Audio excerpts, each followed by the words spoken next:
Ladies and gentlemen, boys and girls, welcome and welcome back to another fun edition of Soap Lore. I'm your host, Jess, still viewing and reviewing the soapiest, sexiest primetime storyline of 1985. We're back in Denver with the Carringtons carrying on. So whether you're new to this or true to this, sit back and enjoy. Tell the kids it's time to play outside or outside.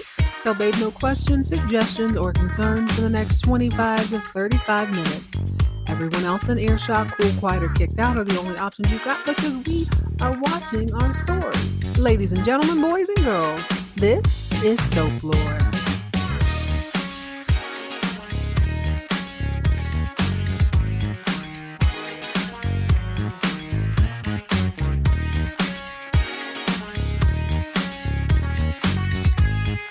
Hello, gorgeous. Welcome back to another fun-filled edition of Soap Lore. We are jumping into an incredible episode of Dynasty today. I had a lot of fun with this one. I've said it a million times. I'll say it a million more. Season 5 of Dynasty brings me such joy. I get so excited when I know I'm about to watch it because I'm laughing the whole time, whether it's intentional or not. The writing is sharper. The looks are killer. Everything is meshing together perfectly. I feel like they have really hit their stride. And it is no different on season 5, episode 9, Domestic Intrigue. We get a little bit of a blast from the past. We get to explore the auntie relationship between Adam, Auntie Dominique. I can't remember if he knows who she is or not. Either way, this is going to be a good one. So go ahead and pour yourself up something bubbly and bright as we jump into, let me correct myself, 1984's season 5, episode 9, Domestic Intrigue. If this is your first time joining us, thank you so much. My name is Jet. I am an elder millennial who decided to watch vintage primetime soap operas from the 80s, 90s, and early 2000s is what I originally set out to do, but I have landed quite comfortably in the 80s, despite not really being a fan of that decade, also being made in that decade. But I have had one of the best times of my life exploring television, a little bit of cinema and storytelling at its best in the 1980s, and this is no exception. But this message is for all. Everyone is welcome here. We have a very large OG audience. So whether you grew up watching these either outright on the couch with your grandma or from around the corner laying on your belly, listening in mostly, or sneaking to watch them in the summer when no one else was at home. Or maybe you fell in love with it in college by watching them on the Soap Network. Or maybe you're like me, watching everything for the very first time and falling in love. Everyone is welcome here, the newbies, the novices, and the OGs. But I want to holler at my millennials just for a moment. I'm going to drop a few names here and tell me what you associate with these people. I want to know the first thing that comes to mind when you hear the name Leelee Sobieski. How about Eric Von Deeten? I think I'm pronouncing that correctly. Brad Renfro. Vitamin C. Willa Ford. These are just a few names. These are people I would have been convinced circa 1997 were going to be superstars. Brad Pitt, Angelina Jolie status, Britney Spears status. I thought they were going to be superstars. But their star power never really got the momentum. And that's the funny thing about Hollywood is you never really know who's going to hit. Now, I do believe there's probably more to the story. Some people, especially child actors, start the business and decide they'd rather go to college and hang out and do other things because they understand at a very early age that this is like backbreaking work. It's a lot. They'd rather just go do normal things or catch up with their friends and just live a normal life, especially if their parents have managed their money well. Others, I think they fall off the deep end and never make it. Rest in peace to Brad Renfro. I really, really thought he was going to be incredible. If you've never seen the movie Sleepers, highly recommend it. It's got Brad Pitt, Kevin Bacon, and his most disturbing role, I'd say. Robert De Niro's in it, Billy Crudup, Minnie Driver. I don't know the other child actors, but warning, warning, warning. It is a little bit disturbing, but it is such a good film. Came out in 1996. I used to watch it all the time. Really thought Brad Renfro was going to be that dude, but he unfortunately passed away due to complications from drug abuse. You just never know whose star is going to rise. Apparently, there is a person on Dynasty right now who we all thought was going to be a superstar. I'm saying we all thought. I'm including myself in this number because even though she's only been on the show a very short time, there is something about her presence. but I'm not going to tell you about it. I'm going to let my friend Bob tell you about it. Hey, I did a double check because I listened to the episode, but I had not watched that episode of Dynasty in a while. And Susan Scannell or Scannell, she's the redhead you talked about. I figured that was her. She had been on the daytime soaps. She'd been on Search for Tomorrow. And I remember watching her as a kid and thinking like she was really talented and pretty and different. She went to Dynasty and we thought that was going to be like her big move and her career was going to take off. But I don't think it happened for her, which is a bummer because she was really good. I can't even remember. I want to say she's kind of underused on Dynasty, but I could be wrong. Thank you for sharing that. I think that is so disappointing when you find a good actress or a good actor and they move to what you would assume would be a bigger project and it doesn't quite pan out. I will say, yes, she's been on here a short while, but I agree with you. Even though I've never seen Search for Tomorrow, you can tell when someone is a good actor right away. She's very natural. I truly believe she happened upon Jeff as she is walking around this hotel. Now, as the story progresses, it seems like she might have had or might have ulterior motives based on this episode a little bit, but she's very natural. Well, sort of. The opening scene, I said, girl, bye. Ain't no way. But thank you for that. Thank you for sharing that tidbit. And if you have any tidbits, any behind the scene information you think that myself or other people might be interested in, I encourage you to leave a voice note as well. You can check the show notes. There is a link that says send us a text. It's a little bit deceiving because not only can you send a text, you can send a voice note. Let me know what you think of the show. Let me know about one of your favorite actors. If Susan is in anything else that is interesting or good or worth watching that really shows her chops, let me know. I'm not limiting myself to just soap operas. I'm a cinephile. I love film, enjoy books. She's got any voice work, just let me know. But she's got a really easy presence. No doubt that she studied this. Go back to what I said on a previous episode. I do think that daytime soap opera probably trains you really, really well. A lot of people think it's corny or low hanging fruit when it comes to acting, but I think there's a lot of pressure.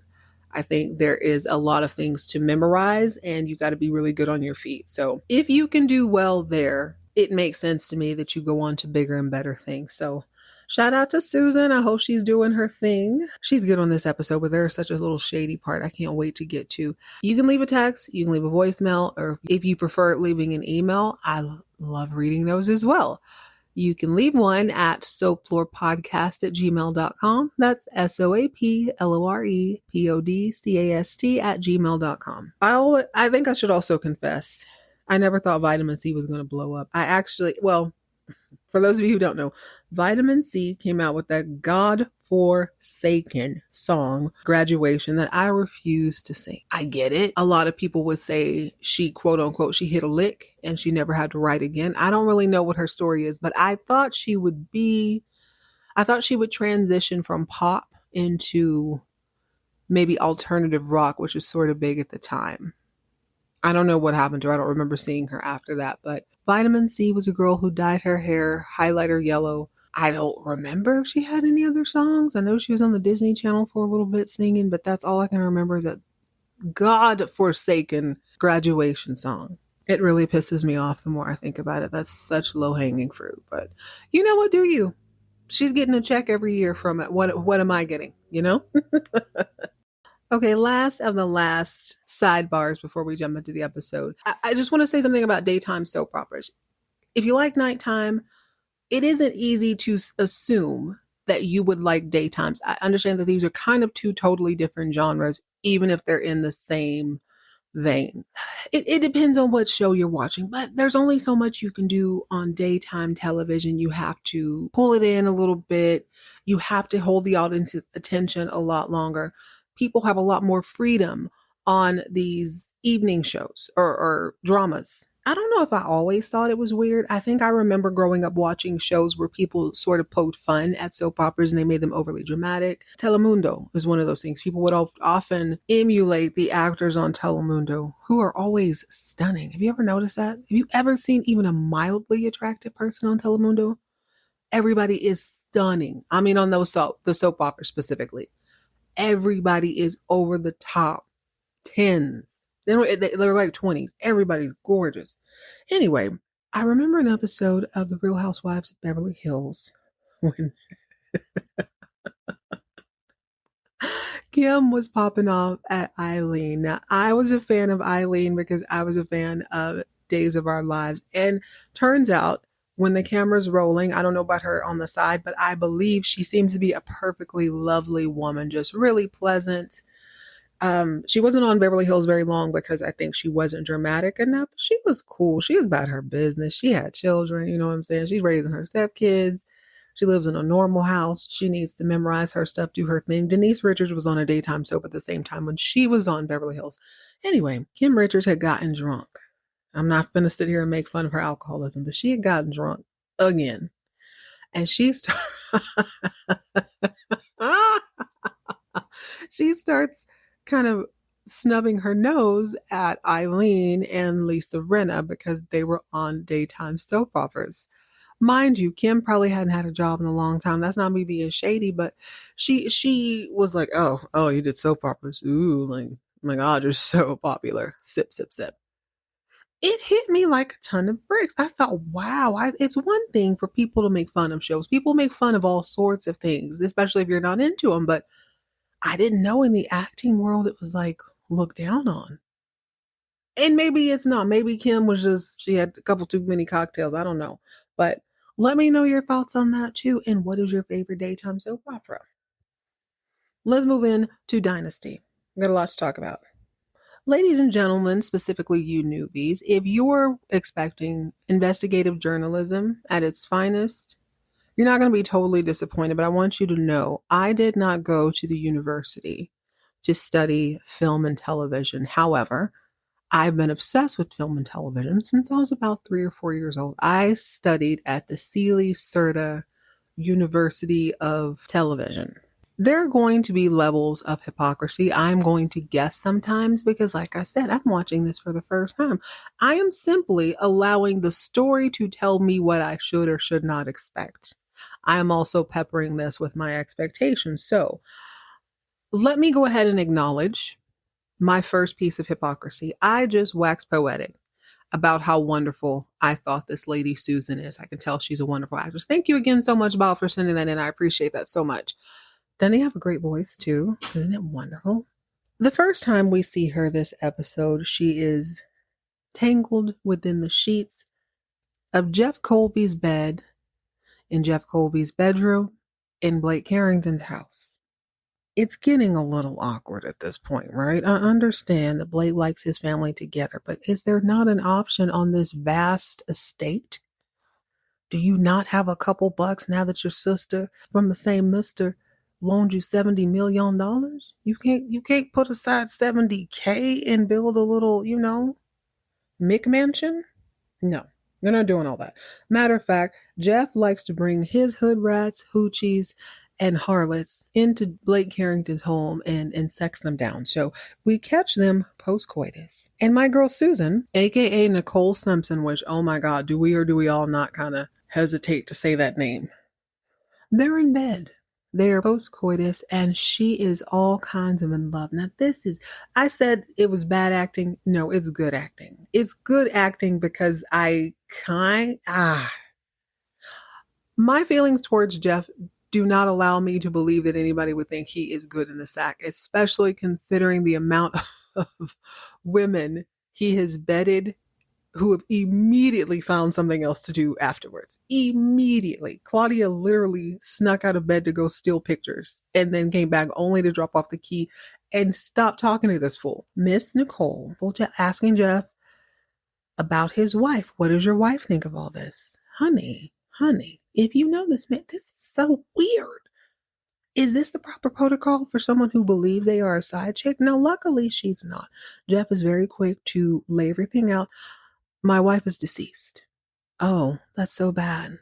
She goes on to tell him how wonderful he is and how obsessed she is with him already. Girl, goodbye. God, I hope she's not another Kirby. She seems to be falling for him quite quickly. She does show up a little later on, but I think it's too early to talk about that. It's also too early for baby mama drama, but Blake has plenty. So at the top of the show, Blake is yelling into the phone, demanding that someone find Amanda blah blah blah blah's daddy. Find him immediately. Crystal is awoken from a sound sleep. He disturbs Crystal in her baby blue chiffon robe with butterfly applique all over it, and maybe he woke up the baby too. Crystal's kind of big pregnant. She's probably not sleeping that well. She comes in and she's like, "What are you hooting and hollering about?" He says, "Oh, hey, honey, good morning. I am helping Amanda find her pappy." Crystal's like, "Oh, that's nice. What makes, why? Why?" He goes on to explain, I just like doing good deeds and things.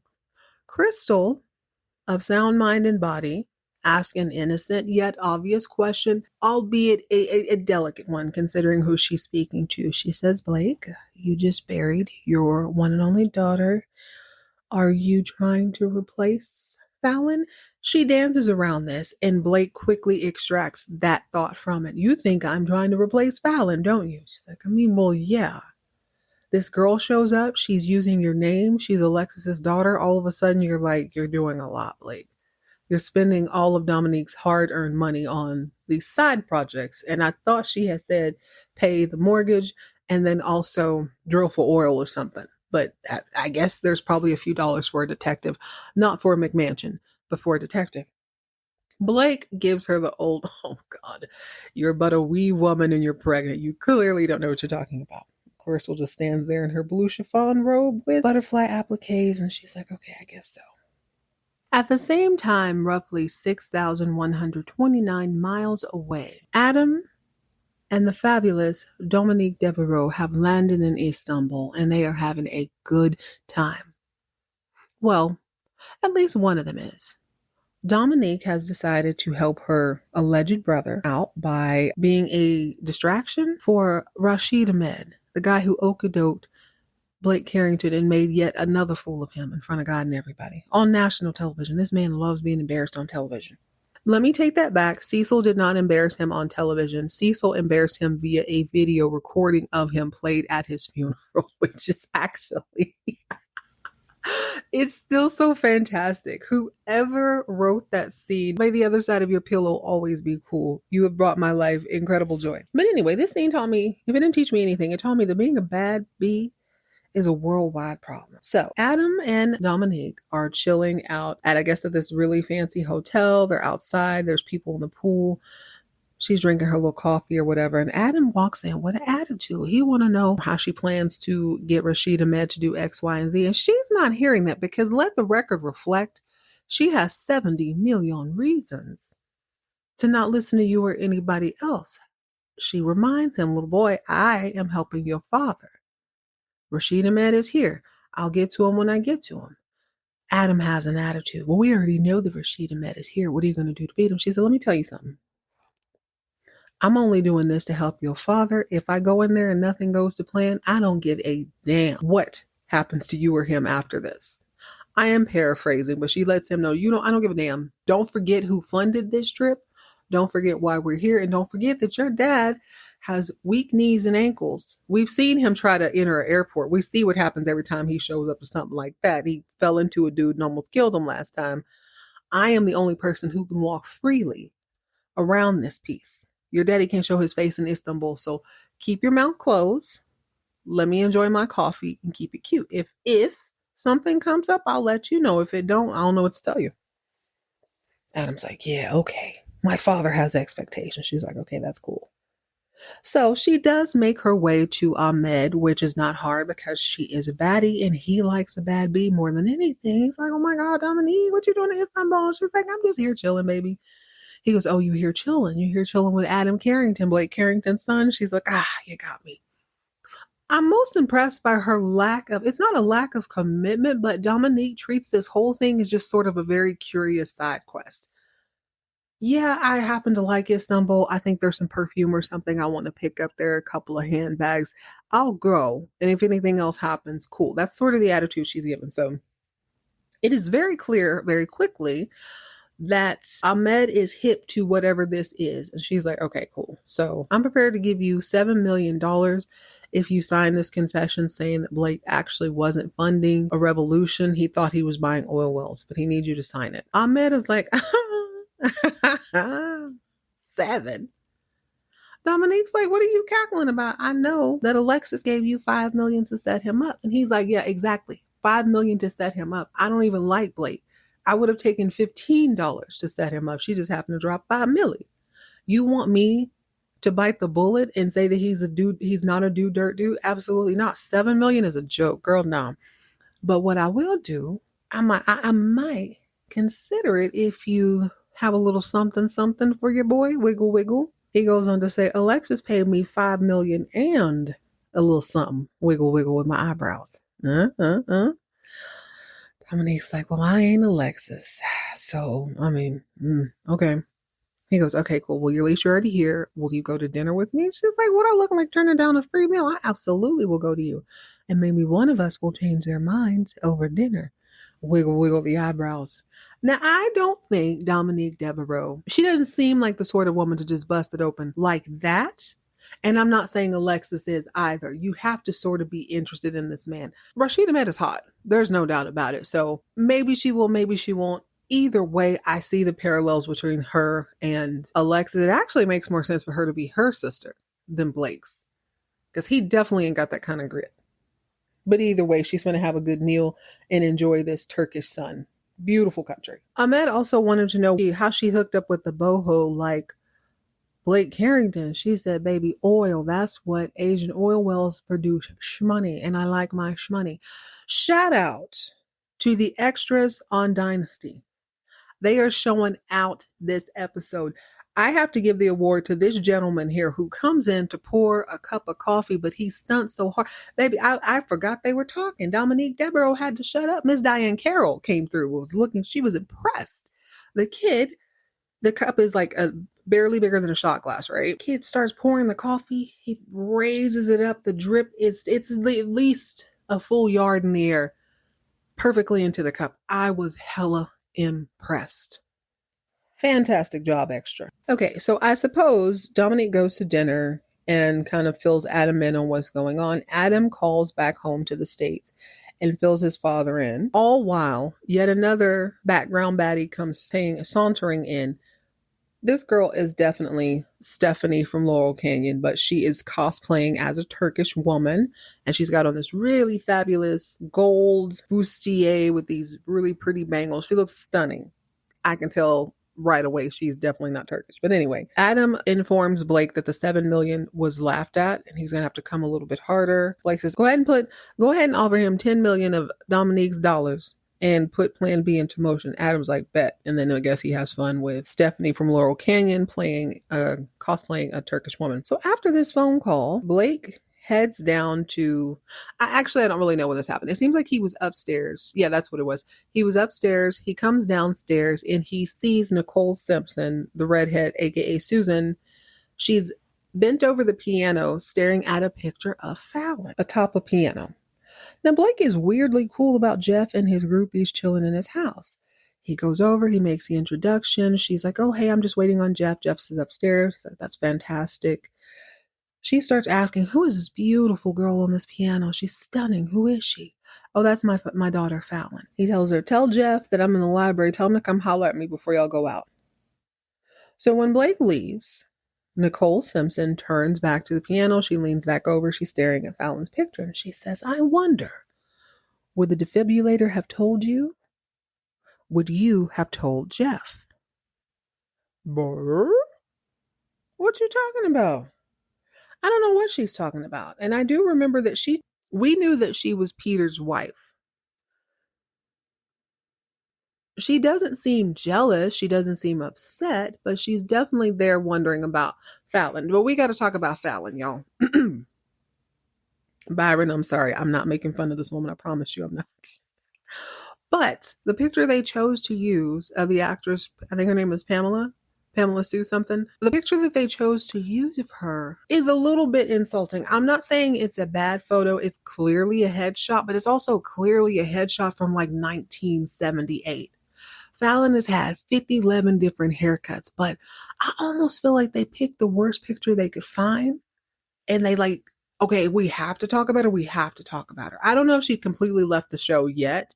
It is very possible that she was filling away at the end of season 4 they wrote her an out just in case, there's contract negotiations. That's what I'm assuming is going on. But why y'all put that goofy picture of her? It's the mid 80s almost. I guess it's still the early 80s. It's almost the mid 80s. Everybody else is looking very 80s-ish, glamorous, hot, just fantastic. They got her crammed into this cheap frame, looking funny. Anyway, I can't wait to figure out what this is all about. And defibrillator still being brought up. But he died in a plane, didn't he? Yeah. Anyway, meanwhile, in the study, Blake is delighted when Jeff decides to grace his presence. Oh my God, I have missed you, my third son. That's the only kid he really likes, I'm convinced. Jeff, won't you please come back to work? I've already transferred 15% of the Denver Carrington stock over to you in an effort to cover the expenses you don't pay anyway and the salary you didn't lose anyway because you chose not to come to work. Amen. Jeff got an attitude. Jeff says, I got a whole new world opening up to me. And by a whole new world opening up, I think he means tennis wives, I'm assuming. Blake looks at him and says, do you mean that young lady waiting for you in the conservatory? Jeff's like, I mean, among others, yes. That's what I mean. But you only want to see me with Fallon. Well, Fallon's dead. Blake's like, yo, I know that. I'm just saying, do you think you can come back to work? I kind of need your brain. I did hire you because you were smart. It wasn't just because I like you a lot. I need your eyes and ears sometimes. You don't think you're going to come back? Jeff is stuck on the fact that I don't know what he's stuck on. He starts going, oh no, Blake's like, no, Jeff, I want you back at work. I want to see you settled. I want to see you happy. I want to see you give baby Blake some siblings to fight with. I just want the best for you. And out of nowhere, Jeff Colby says, you want a dynasty. This is my first time in a very, very long time watching a TV show where they actually acknowledge the name of the show. Unless, of course, it's trying to think. No, like on 90210, I don't ever remember them actually saying 90210. They might say Beverly Hills. Maybe New York Undercover, shows like that. NYPD Blue, they might say New York, but I've never seen a show like this. Like I never heard Hope or Bo on Days of Our Lives say, well, this is just the days of our lives. That's very much a movie thing. If you think about it, they always sort of wink and nod at the name of a movie in the sequel if the first one did really well. Never seen this on a show. So it leads me to believe we're a little bit closer to the Colbys. You want a dynasty also. A dynasty would imply that you have a legacy of success. Blake Carrington and his family don't, especially if he's the first one. It's not really a dynasty until the second or third generation does good. I'm just saying, at least that's how it works in football. It is what it is. Blake's like, no, dude, you're just being sort of a destructive playboy. Jeff really ain't having that. Your daughter was a whore. You didn't mind when she was being a destructive playgirl. It was all cool there, but now that I'm in here doing it, now it's a problem? Yes, it is. You don't pay no rent. Here, Jeff. I damn near lost this house, Jeff. You didn't have any of that Colby money you could have loaned me? Yeah, it is kind of a problem. You bringing every Tina, Denise, and Harriet in here, messing up my sheets and whatnot. Jeff ain't trying to hear it. He's in my, I'm going to exaggerate this scene because I do believe he's corny, but he's like, your daughter was a whore and it was groovy, baby. I'm the cat's meow now. I'm the bee's knees, basically. I'm not going to stop bed hopping. I'm going to do what I want to do in your home. Blake's like, okay, fine, cool. So I guess you won't be coming to this dinner I'm holding tomorrow. The next day at the dinner that Jeff shan't be attending, Amanda and Peach comes in, compliments a very pregnant Crystal. Crystal, that is most killer maternity gown I've ever seen. And she's right. I fully agree. It's a navy blue, heavily sequined off the shoulder maternity gown. She looks gorgeous. Crystal looks at her like, girl, I know, right? Ain't that cute?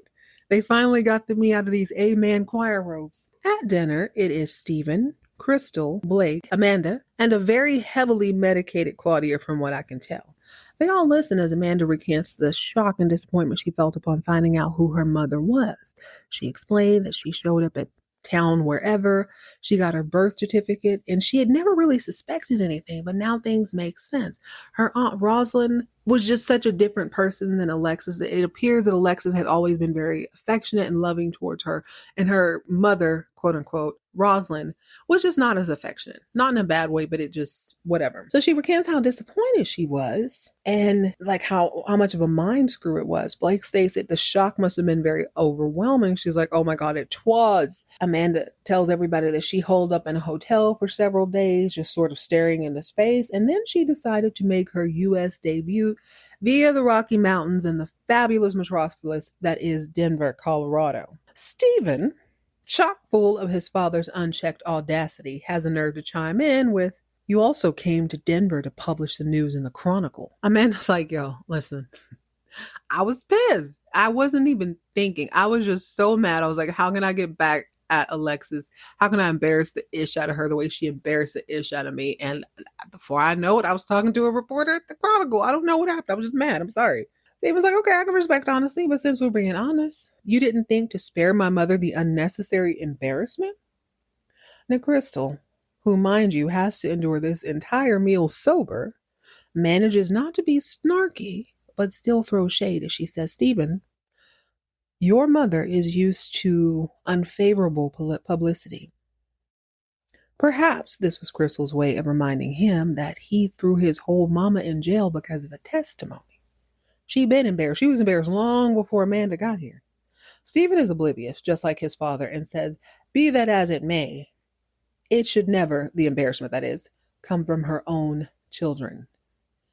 Insert record scratch. Amanda and I are shocked. She said, wasn't it you who told the whole world that your 5-foot-tall mother, clad in a cape and a synthetic wig, heave-hoed a 6'4" baddie and his mustache over the side of a building, and then went and had cocktails afterward? At least my stuff was true. Even well, you see what had happened was you don't really understand the situation surrounding the circumstances was a little bit different, you know what I'm saying?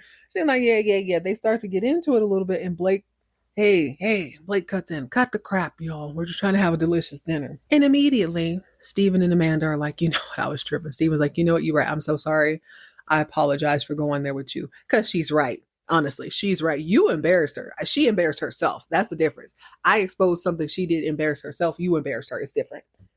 But Amanda's like, no, it's not your fault. It's not even half your fault. Maybe a quarter. Blake Harrington uses this opportunity to roll back into this revisionist history with these faux memories of Fallon and Stephen fighting over Brecky. Then they would make up. Yeah, okay. So Blake wants a house filled with children who fight occasionally. That sounds fair. I get it. I respect it. Meanwhile, Mother Alexis is trying to vibe. She's chilling in her penthouse, chilling in her boudoir, using an afro pick to properly fluff her human hair hand-tied custom wig because she does not wear syntheticals. She's doing all this before bed when mother-loving Dexter, you guessed it, burst in because he doesn't knock. He just walks in wherever he wants to walk in. Dex is beyond tired of all this parenting crap Alexis has going on, considering her daughter's 20 years old and all. Alexis reminds him that this here is her house. And also, I didn't invite you. I'd really like it if you leave. I'm dressed for bed. I'm trying to go to bed. I'm just waiting on my daughter to get here so I can go to bed. Dexter is horny. And he has the nerve to call her insensitive. How dare you care about your child's well-being? I'm here to boot knock. She's like, oh my God, I'm petting this dog, waiting on my daughter. You need to leave. I did not call for you. So he storms out of her bedroom, pissed off that she's not some hot and ready Little Caesars pizza. And on his way out, he runs into Amanda and tells her that Mummy is worried about you. Amanda is unbothered. She is on cloud 9. By the way, she apologizes to Blake about using his last name. She's like, I didn't really mean to embarrass you like that. But it's like I said, my mom pissed me off so much. I just saw red and I didn't actually think about the implications until afterwards. So I'm really sorry. I appreciate you helping me out with my father search. Okay, so back to her and Dex. Dex tells her Mummy was worried about you. Amanda is amused. She's laughing a little bit. Oh, so she kicked you out of her bedroom. And she kisses a corner of his mouth that is sort of his mouth, sort of the side of his cheek. Dex is scandalized.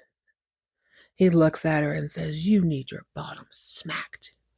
She wiggles her eyebrows like, oh, anytime, big boy. Mind you, her dress isn't backless, but it's a deep V, so you get to see all her back. And she makes sure to wiggle said backside up the stairs because she knows he's watching. He is watching the whole time. I don't think he's into her, though. Okay, so the next day, over a catered lunch, Alexis wants to know why Amanda went over to them people's house, eating dinner with them people. That means Blake and Crystal. Amanda gently reminds Alexis that you've been my mother all of 15 minutes. I do what I wish. I felt like eating a free meal, so I went over to his house. I went to see what he's working with. Alexis says, them people hurt me. Don't you see that, Amanda?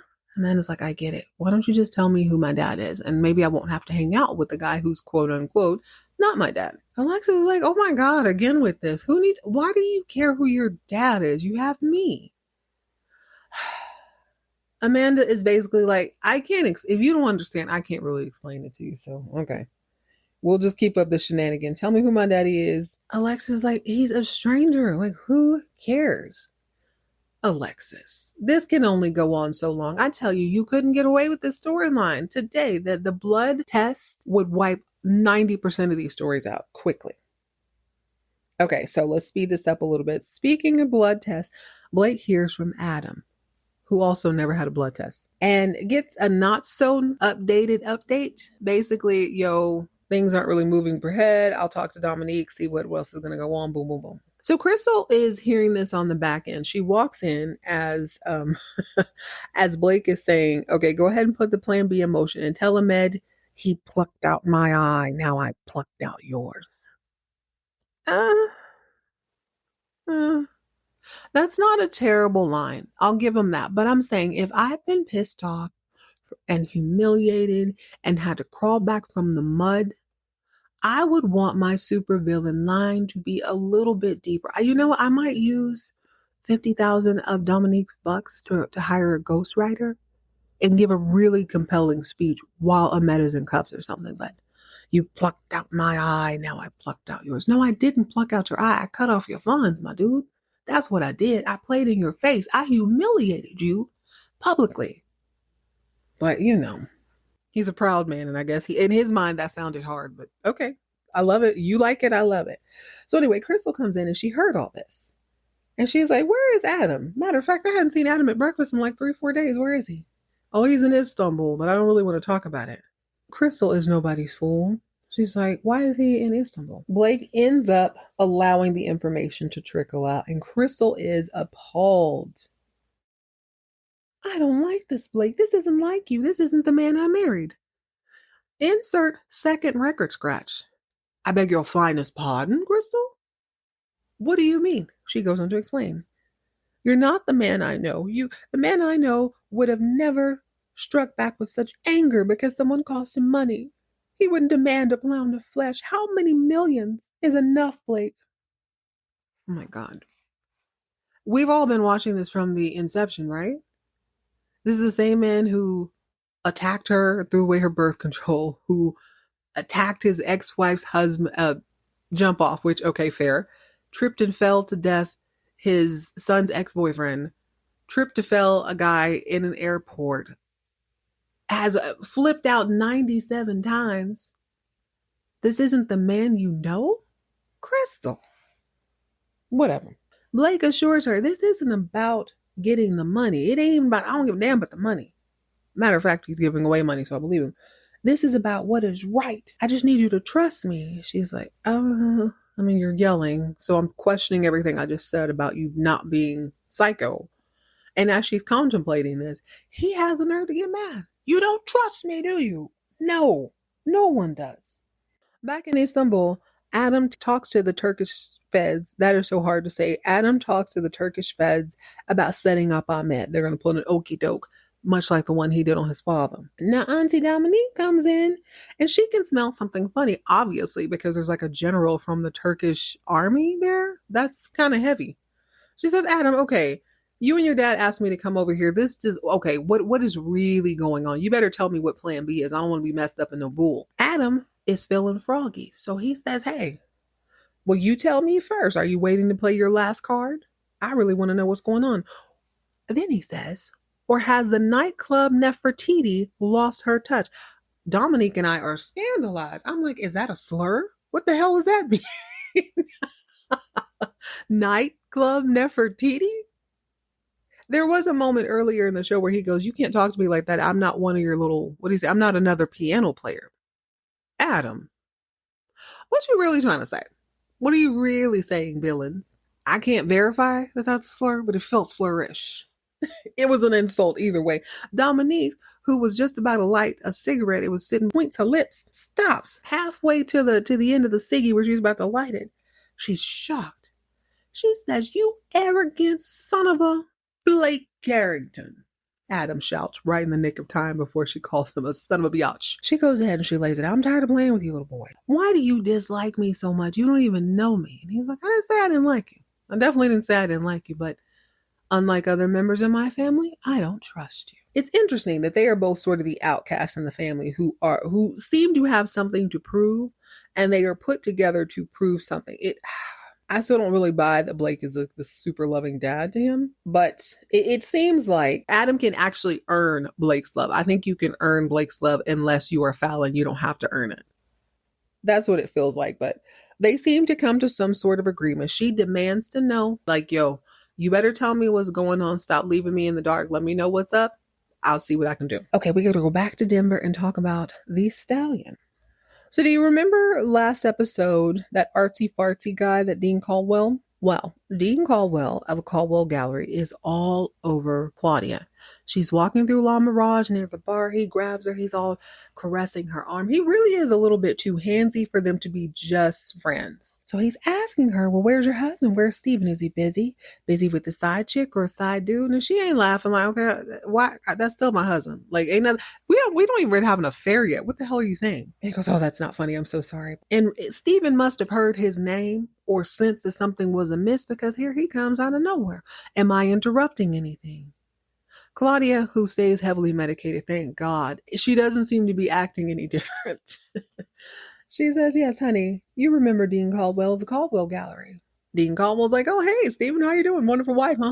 She's so beautiful. Hey, why don't you guys come by the gallery sometimes? Gotta go by." He slinks off.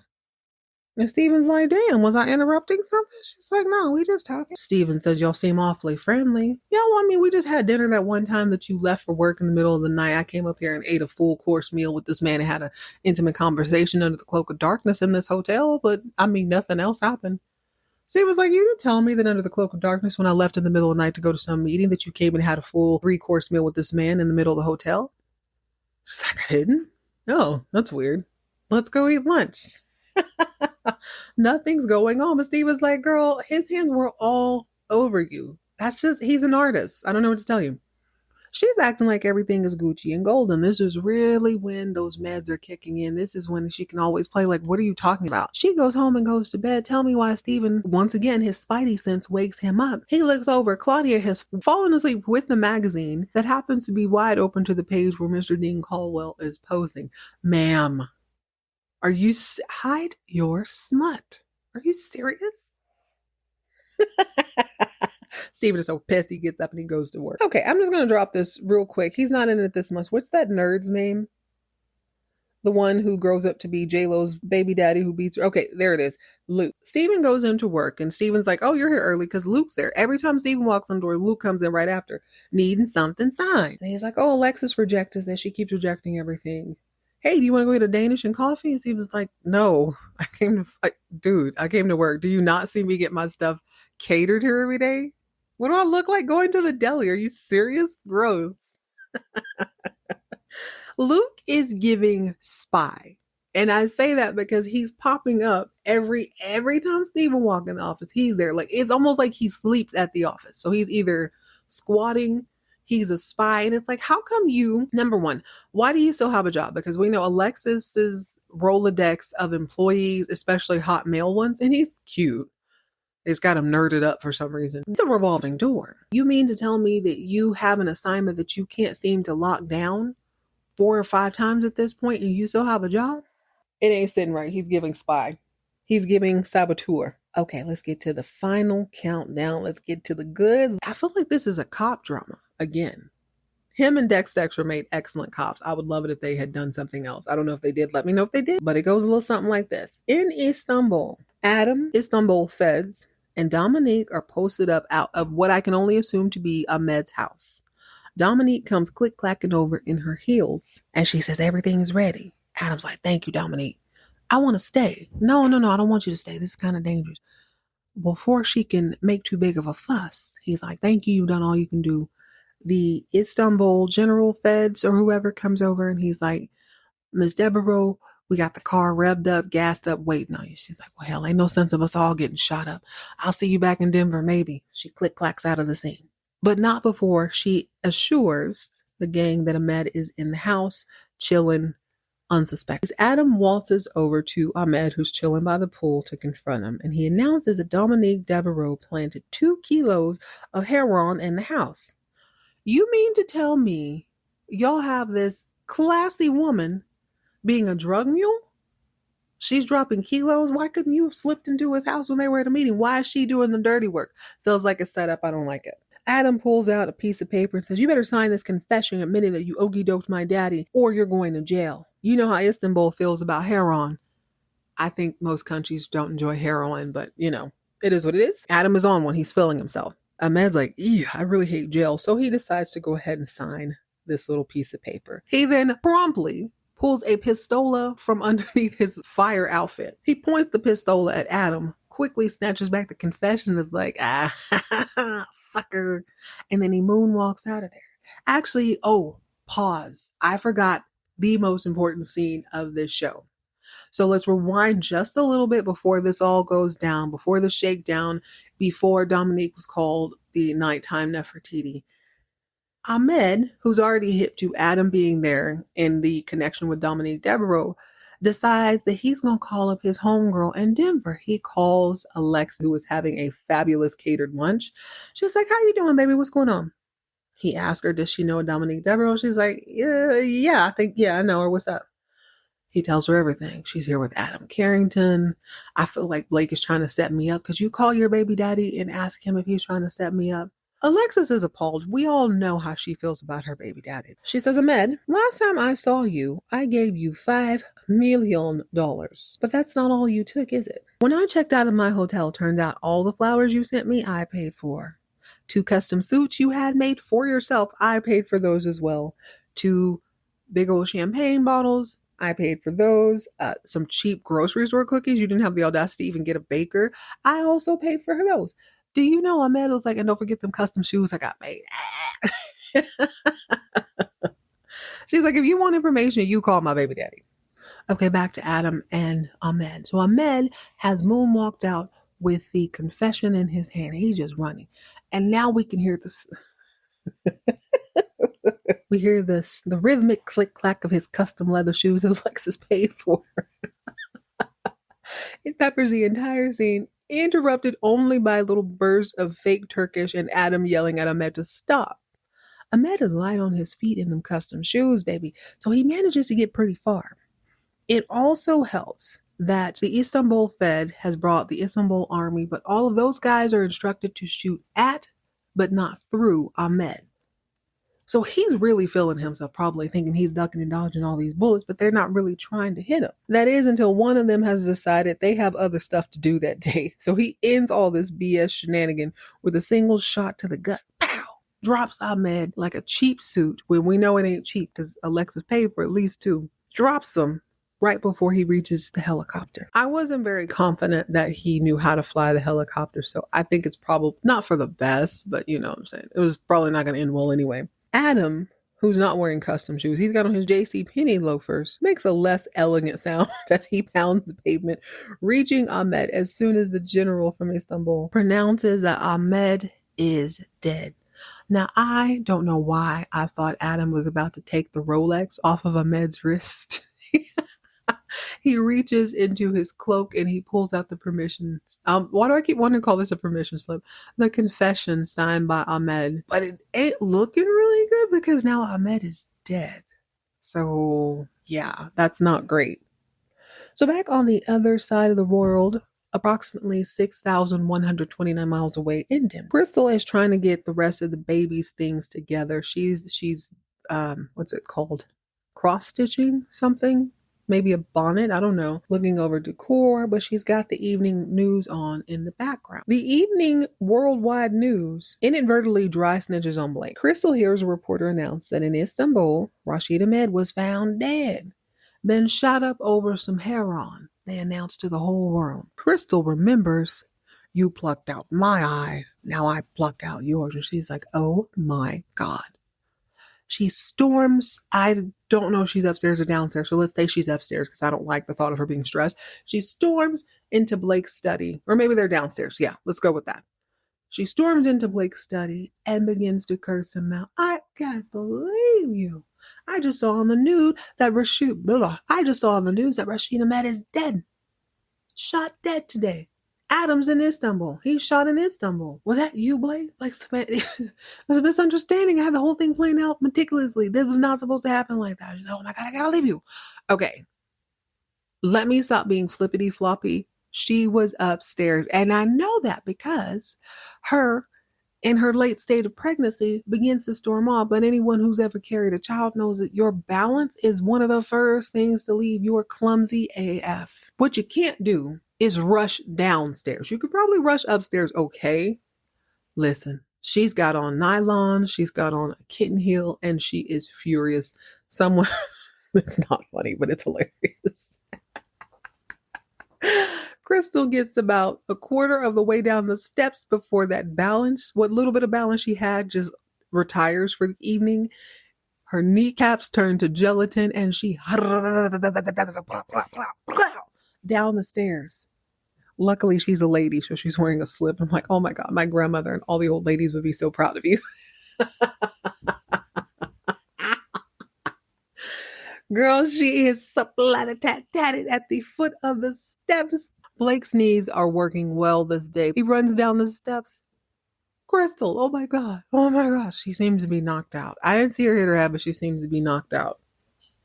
My God, it's the last thing he says. End scene. I tell you what, if I lived in a household where every time somebody was pregnant, there was some sort of accident that put them on bed rest or in question, I think it's time to look at some things structurally or stop the shenanigans that would upset a woman in such a delicate condition. Yeah, we just got to keep her from running off, I suppose. The plot thickens. Things are going to go up in flames. This is very, very interesting.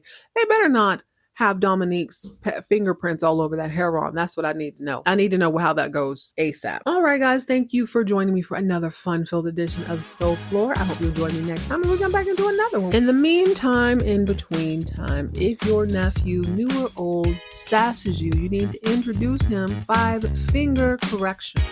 Nothing wrong with that. It's 1984 too. Nobody is going to question you for popping Adam Carrington across his smart, privileged little mouth. Stay hydrated, stay moisturized, mind your own business, and keep all of your drama on TV.